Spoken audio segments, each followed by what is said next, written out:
Sanibonani guys, igama unqabileni bathela amazwi la homecoming ngomhla ka-3 June. uSifiso umane wabona kungcono ukuthi angambuzeli embhedeni umaNkwanyana le ndaba le nkulu kangaka ayibonisiwe elele ebusuku. Umane wavuka kuqala ubhuti wahamba wogeza washaya iyunifomu yakhe yokuba yiphoyisa waqede wahlala walinda umaNkwanyana ukuthi angene yena. Utheme engena endlini umaNkwanyana ephethe amasokisi ngesandla ebuza phela kumyeni wakhe ukuthi ngabe uzowadinga yini na. Wamane wathi uSifiso cha. Washaya ismile engafuni phela ukuthi ajampise asheshe abone umaNkwanyana ukuthi khona impela umgqakazi awusolayo. Ebese-ke umaNkwanyana naye asheshe ayiprepare ukuthi uzophendula kanjani. Umane nje wathi hlala phansi wathi hayibo sithando sami awuzuba late yini emsebenzini? Wathi cha khululeka hlala la eduze kwami.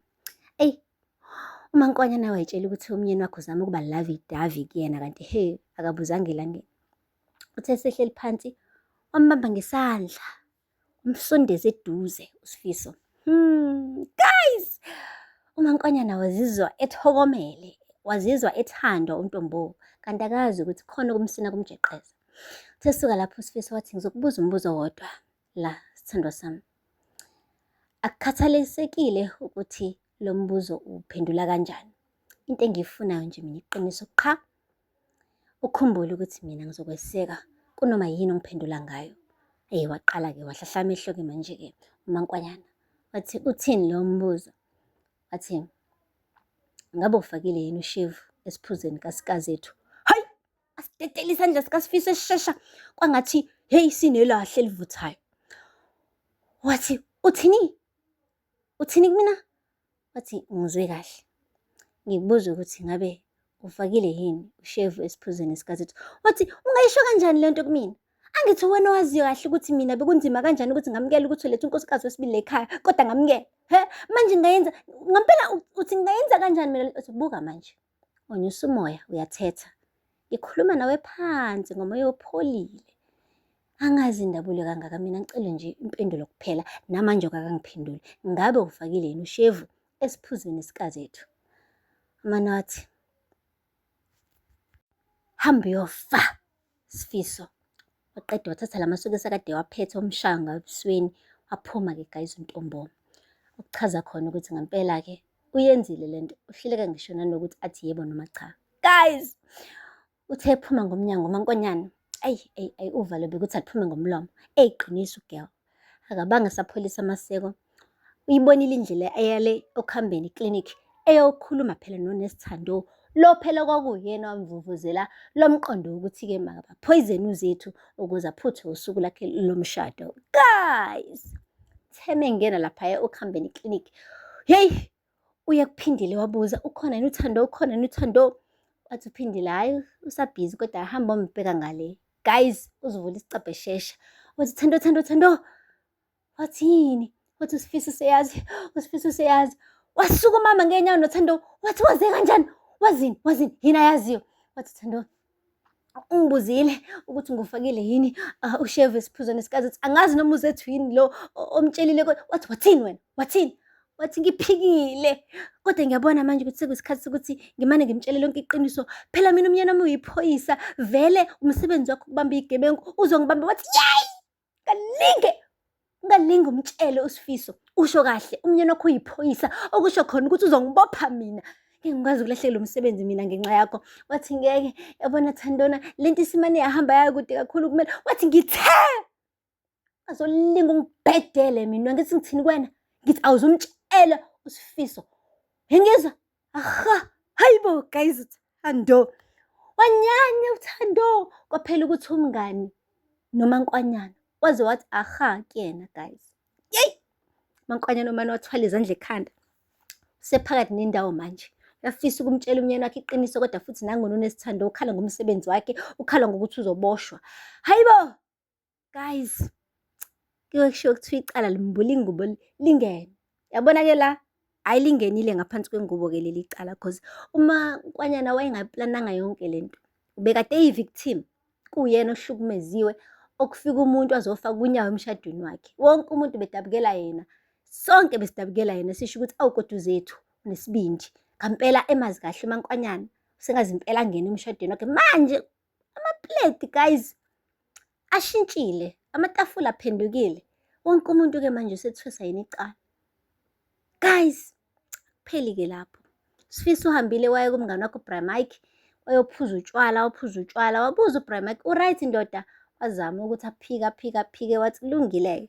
Mawukuthi awufuni ukungitshela, sizohlala kushuthi sibukane la. Siqolozelane enhlamvini zamehlo sithule nje kanje. Hhayi Sifiso washo ukuthi hhayi ngeke ngavakashela abantu bamaThonga. Bangitshela umlayezo onzima kabi. Wathi batheni? Wathi bangitshela ukuthi kunomuntu osondelene eduze nami. Impela onginemfihlo enkulu angifihlela yona. Umane wathi uBra Mike engathi kumele impela sibulande utshwala bube buningi ngoba lobo busuku buzoba bude. Hhayi-ke guys, kunjalo-ke. Mankwanyana usenkingeni ugirl. Futhi kube wayazi ukuthi le nkinga izoba nje. Wayengeke acabanga ngisho ukucabanga ukuthatha loya muthi loya ufake esiphuzweni esikaZethu. Ngapha kuZethu, ubhizi ufonelana noShobani. Uyasho ukuthi wena wedwa ngikuthembayo kule simo engibhekene naso. Hhayi noShobani-ke uyayi-ansa ifoni ngokukhulu ukukhululeka phela ngoba isakhona inhlansana impela yothando kuZethu-ke naye uShobani. Kodwa sikhumbule uShobani use-move on noNesithando and babukeka be-right ngisho noMetrono useqala ukuncibilika manje akasanako ukuthi hey suka kwindodana yami wena ufuna imali indodana yami. No, useyamukela manje ukuthi uNesithandobe noShobani bayathandana. Sazi-ke manje njengoba-ke sekufona uZethu-ke emafonini akoShobani ukuthi impela lolu thando lukaThando usazoqhubeka yini alivuthise amalangabi noma selizomane licinywe ukuthi kufike uZethu. Guys, akupheli-ke lapho. Shuthi-ke ubaba uHlongwane nomama uHlongwane bake bahlohla-ke umbuzo laphaya kuNgaraji mayelana nokuthi useke yini wabandakanyeka noPhindile njengoba phela le ngane le ekuthiwa uSiphamandla nomkhango ofana ncimishi nowakhe. Phike ubhuti wama ngentaba wathi yena akazani nalutho, lekha uhlezi njalo esolwa ngezinto ezimbi. Washo yonke into leyo ongayicabanga. Kuthe sekudlalwa ibhola-ke manje befuna ukuyibonela mathupha ukuthi ngampela lento eshiwo uyise iyiqiniso yini no. Wambiza uSiphamandla, wambuza ukuthi kuhamba kanjani ekhaya. Washo ukuthi hhayi kumabheketwane, yingakho nje efuna ukuthi azibise i-stress ngokudlala ibhola. Wase wambuza-ke futhi ukuthi-ke ubaba wakhe uphi. Wathi uSiphamandla akamazi ubaba wakhe, uma wakhe kahle kahle akafuni ukumtshela ukuthi uzalwa ubani, ingakho nje ngikhaya kubo kungemnandi, imfudumalo ingekho kangaka. Hhayi waqala wasoloko okokuqala-ke manje uNgaraji ukuthi no mani kungenzeka ukuthi le ngane yakhe. Kodwa-ke ukuze athole isiqiniseko uke wathatha isikibha sakhe angasithandi. Wathi Siphamandla nasi isikibha ngiyakupha ndoda. Wathi ngiyabonga. Wathi silinganise. Wathi hawu asikho isidingo. Wathi cha ngifuna ukubona isilingana kahle silinganise. Kanti hhayi ngoba nakho efuna silinganise ufuna kukhumule ayibonele yena mathupha lo mkhango lo obatshazwa ubaba uHlongwane kangaka. Guys, khumulile umfana. Uthe sasinyusa nje isikibha amehlo kaNgaraji abebheke eqolo nje. Hhayi wonke umuntu bebuka ukuthi samfanele yini isikibha siyamlingana yini, kodwa yena uNgaraji ubebheke iqolo nje lakaSiphamandla. Uthe melibona leli qolo wawubona lo mkhango wavevezela iy'ndebe guys ukuthuka. Hhayi uze wahamba waya naye esibukweni wayoshutha laphaya owakhe umkhango lapha eqolo. Umethi uyabheka hhayi bo iy'thupha zegwayini. Same birthmark guys, same birthmark. Umane wabona ukuthi hhayi cha impela-ke sonke lesi sikhathi yena utshela ukuthi akakabi ubaba, kade abubaba. Ingane yakhe impela isizicishe ihlanganisa amazinyo awu-32 emlonyeni. Indala indoda impela edla uphuthu nobhontshisi engadingi ngisho ipharishi. Guys, kunzima. Aphela lapho-ke amazwibela namhlanje. Ningakhohlwa ukusubscribe, nilakhe nekhomente. Until next time, bye. Sanibonani guys, igama unqabile niphathela amazwibela homecoming ngomhla ka-3 June. uSifiso umane wabona kungcono ukuthi angambuzeli embhedeni uMankwanyana le ndaba le nkulu kangaka ayibonisiwe elele ebusuku. Umane wavuka kuqala ubhuti wahamba wogeza washaya i-uniform yakhe yokuba yiphoyisa waqede wahlala walinda uMankwanyana ukuthi angene yena. Uthe mengena endlini uMankwanyana ephethe amasokisi ngesandla ebuza phela kumyeni wakhe ukuthi ngabe uzowadinga yini na. Wamane wathi uSifiso cha.